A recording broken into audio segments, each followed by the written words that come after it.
uyandı her tarafa yürüdü. Halk uyandı her tarafa yürüdü. Hızın almış koşa koşa geliyor. Hiçbir kuvvet buna karşı duramaz. Hiçbir kuvvet buna karşı duramaz. Etrafa da taşa taşa geliyor. Etrafına taşa taşa geliyor.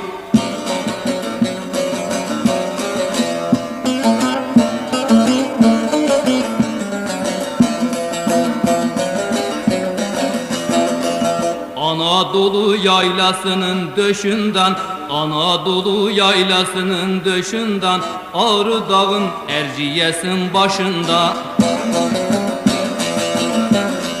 İşçi esnaf birbirinin peşinden, işçi esnaf birbirinin peşinden, haykırarak coşa coşa geliyor.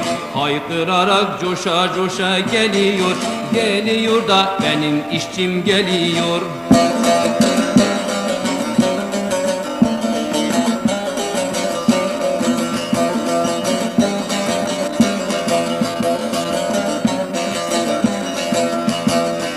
İşçi ellerinden kürekleriyle, işçi ellerinden kürekleriyle, bükülmeyen çelik bilekleriyle, bükülmeyen çelik bilekleriyle.